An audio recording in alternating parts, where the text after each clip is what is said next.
Femtó er forskeyti sem er hægt að setja fyrir framan mæleiningar eða einhverjar tölur. Femtó er táknað með litlu f-i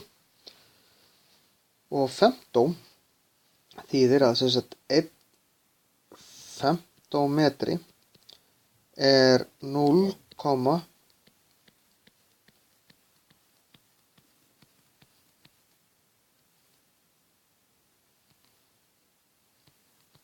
svona.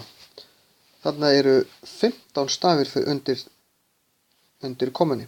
Ef við setjum þetta upp svona.